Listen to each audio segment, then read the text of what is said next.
السلام عليكم ورحمة الله وبركاته. ازيكم يا حبايبي؟ عاملين ايه؟ اخباركم ايه؟ ان شاء الله تكونوا بخير. انا النهارده هعمل كيكة اللي هي كيكة الفران. هي هنبتدي بقى 4 بيضات، كيسين فانيليا، كوباية سكر، نص كوباية زيت، يعني ما تكتروش في الزيت قوي، والسكر برضو ايه على حسب الايه، يعني مثلا لو عندك مريض سكر كفاية كوباية صغيرة، عندك انت حابب سكر كتير حط، وكوباية لبن. وعندنا هبتدي بقى اعمل لكم ايه.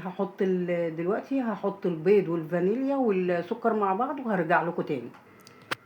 ورجعنا لكم تاني، وهنحط لكم بقى بعد كده، بعد ما ضربنا البيض والسكر والفانيليا، هنحط كوبايتين لبن. هنحط اول كوبايه اهي، وهنحط تاني كوبايه اهي، وهنحط تاني كوبايه اهي. كده حطينا كوبايتين لبن وهنضرب.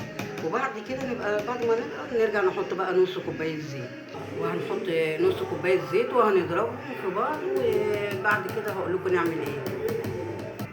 ودلوقتي رجعنا لكم بعد ما حطينا ال5 مكونات على بعض، اللي هم ايه، الفانيليا والسكر والبيض، وضربناهم في بعض. وبعد كده حطينا اللبن وضربناهم، كوبايتين لبن صغيرين او كوبايه كبيره. وحطينا نص كوبايه زيت، او تحط كوبايه الا ربع، والسكر برضو على حسب ما انت عايز. دلوقتي رجعنا لكم تاني بقى، هنحط بقى عندنا نص كيلو دقيق وكيسين بيكنج باودر. هنحط البيكنج باودر على الدقيق، وبعد كده اروح ايه، حاطه الخلطه بقى عليه كله ونعجنه.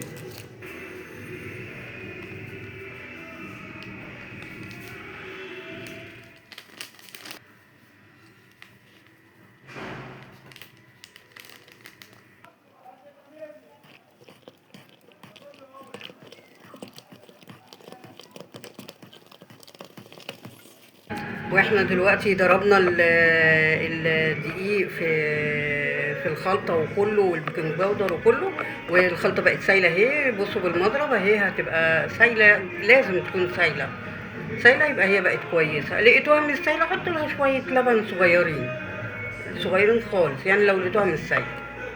ودلوقتي حضرنا صينية وحطينا فيها معلقة زيت، ودهناها بمعلقة الزيت، أو تدهنها بمعلقة سمنة، وبعد كده تحط عليها الخلطة، وبعد كده تدخلها الفرن. وإن شاء الله أوريها لكم بعد ما تطلع من الفرن.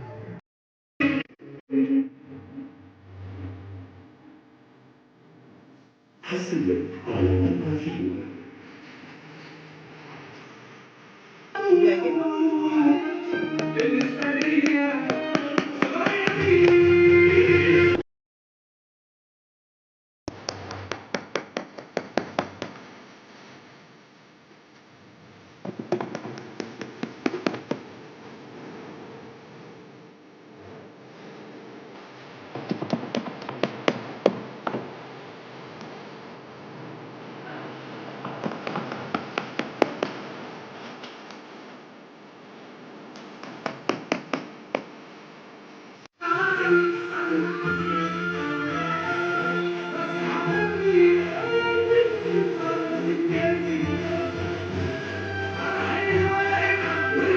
بصوا يا جماعه، كده الكيكه الحمد لله خلصت.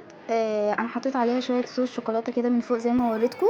ان شاء الله باذن الله المره الجايه هوريكم الصوص بيتعمل ازاي. بصوا الكيكه طالعه نافشه ازاي، نافشه خالص اهي. الطبقه بتاعتها نافشه على الاخر، وبصراحه الريحه بتاعتها تحفه جدا جدا جدا، مع كوبايه شاي بلبن بقى، اي حاجه كده تشربيها معاها هتبقى تحفه جدا. يا رب تكون الوصفه دي عجبتكم، وان شاء الله باذن الله اشوفكم في وصفات تانية جديده. والسلام عليكم ورحمه الله وبركاته.